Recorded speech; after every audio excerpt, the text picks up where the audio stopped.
Kurdistaniyê.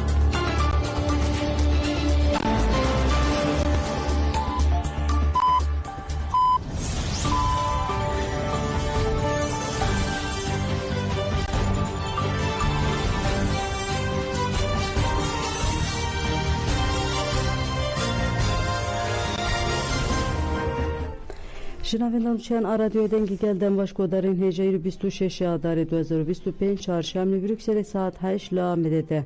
Hemen uçağın serisi bir peşkeş bikin demdem azadiye reberapoya.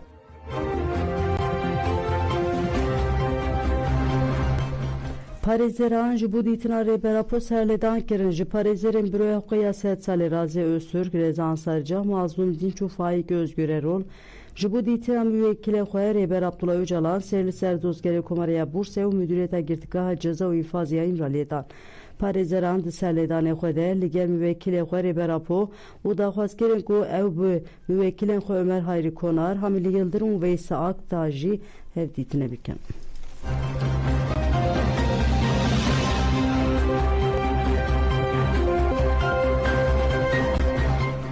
Şanda eden Parti û DPP serdana nûnertiya peyde kirin.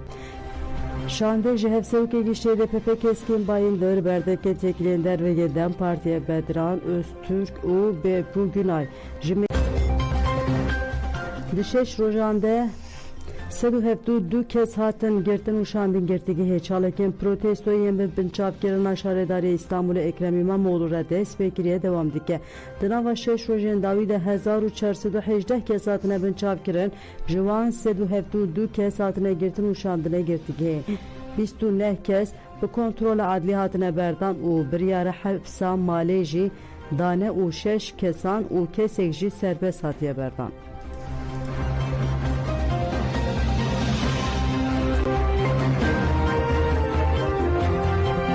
Şevedeni İstanbul'e 64 kesindin hatin girtin çaleken protestoya li İstanbul'e şevedinci bi tevlîbûna 7,000 an kesî berdewam kir bi teybet xwendekarên zanîngehê ve çalekê re pêşengê dikin.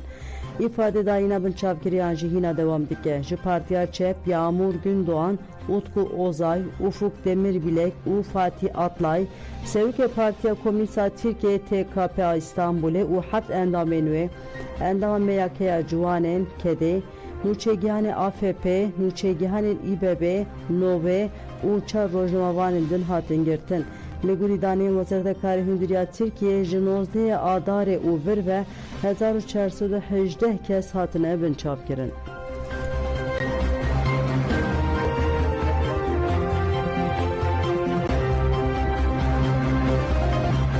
Netewên Yekbûyî Nerazîbûneke tund nîşanî Tirkiyeyê da Konseya Mafê Mirovan ya Netewên Yekbûyî destwerdana polîsan ya li çalakiyên şermezarkirina li dijî girtina Şaredariya İstanbulê Ekrem İmamoğlu û girtinê wê daxuyaniyek da.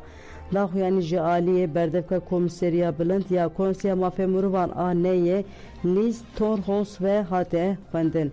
Di daxuyaniyê de hatiye gotin Şaredariya İstanbulê Ekrem İmamoğlu biriyên demokratîk hatiye hilbijartin bi suçdariyê nelerê re rûbirûye û ji kar hatiye dûrxistin. Di çalakên dijî vê kiryara nehu qanûnî herî kem 92 kes ji aliyê maqamên Tirk ve hatine binçavkirin. Em ji vê yekê bifikarin. Ev li Tirkiye bu sedema xwepêşandanan û ev xwepêşandan li sê bajaran bi qedexeyên giştiyên qanûnî re hatine pêşwazî kirin. Di dema xwepêşandanan de herî kêm neh xebatkarên medyayê zêdeyî 1000 kes hatine binçavkirin jî.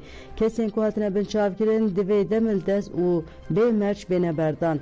Liz Toros bank li raydaran kir ku li gurî hukûqa nav neteyê mafên azadiya kombûnê û azadiya îfadeyê tev bigerin.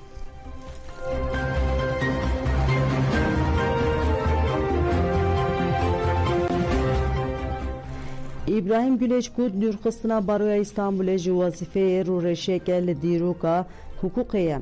Dürxistina Seroka Baroya İstanbulê İbrahim Kaboğlu û desteya rêveberiyê ji wezîfeyê li Kurdistan û Tirkiye dibe sedema nerazîbûnan.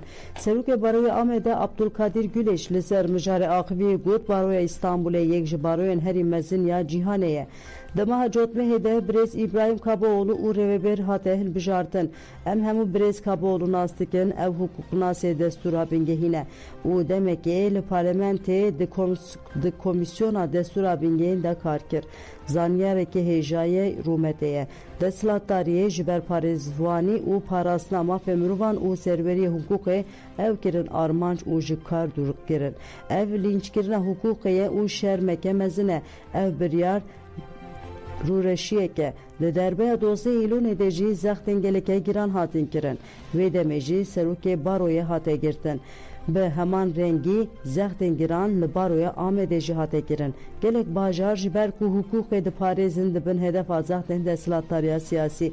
Seruke baroya meji jiber ku xwedili hukuk ederket u aşti paras hate şehit girin. Seruke baroya amede Abdülkadir Güleç heri davi evdiş gotin. Lehemberi zaxten deslatariye dibe em xwedili hukuk u demokrasi der bikevin.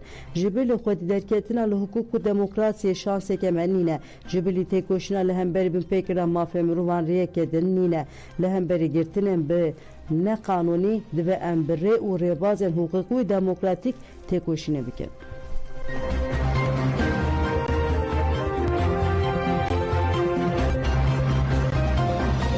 Lişirnaxê jin li dijî fuhuş û bêcezatiyê meşiyan têja û Komîsyona Zarokan ya Dem Partiyê li Şirnaxê bi duruşmaya em ji tundî, taciz û îstîsmara li dijî jin û zarokan re dibêjin bese meşek girseyî li darxistin.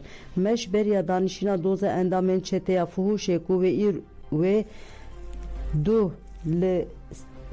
îro li siyemîn dadgeha cezaya giran ya Şirnaxê bêdîtin hate pêkanîn. Bi seda jînên li qada Ömer Kaba kombûn û heta bi avaniya Dem Partiye meşiyan û mîtîng kirin. Li mîtîngê de aktivîsta têja Berivan Kutlu Axivê got 11 salin ku deshilatdarî çavên xwe li hemberî karên qirêj digire. Em bank dikin ku destên xwe yên qirêj li ser jin û zarokên Kurd bikişînin. Em van polîtikeyên karên qirêj qebûl nakin û têkoşînê dijwar bikin û kiryarên qirêj teşhîr bikin. Endama Komîsyona Zarokana Dem Partiyê Beritan Güneş Altın jî Axivê got ji bo teşhîrkirina çeteyên fuhuşê em li virin û em ê têkoşîna xwe berdewam bikin. Em ê li dijî şerê taybet têkoşîna xwe mezin bikin. Em bank li herkesî dikin ku îro werin danîşînê heke armanca wan xurtkirina xeta şerê taybet be em vekîlî dibêjin jin destûrê nadin. Em ê îro li vir bin û dozê bişopînin. Parlamenter Dem Partiyê Nevruz Uysal Aslan ji Axivê got sînûrê polîtikeyên şerê taybet tune ye armanca esasiya polîtikeyên şerê taybet dûrxistina ciwanan ji civakê ye em ê li dijî vê siyaseta qirêj têkoşînê bikin. Daxuyanî bi duruşmeya jin jiyan azadî bidawî bû.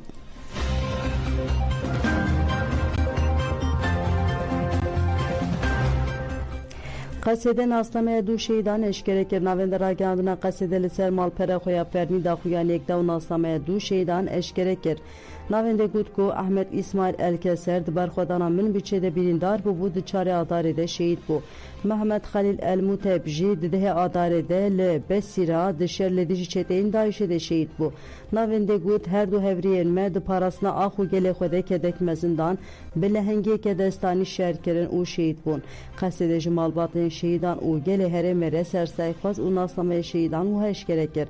Ahmed İsmail Alkeser bi nasnav Hemûd navê dayîk Vedhan navê bav İsmail li Dêra Zorê jî dayîk bûye. Li çarê adara 2025 de li Dêra Zorê şehîd bû. Mehmet Halil El-Muteb bi nasnav Zeyd navê dayîk Şemsê navê bav Alî li Sihê jî dayîk bûye. Di dihê adara 2025 de li Besîra şehîd bû.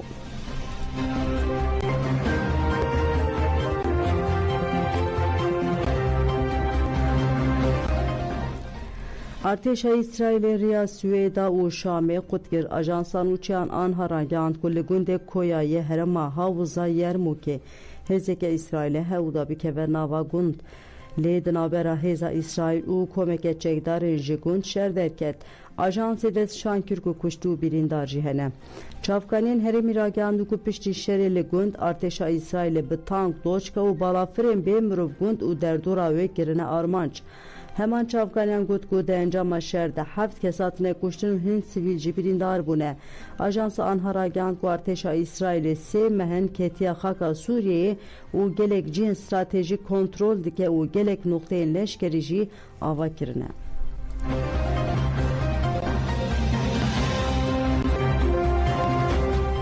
Bregodan Cemal Uçay'ın serisi ve peşkeşkirin ana hatırı ve demaş.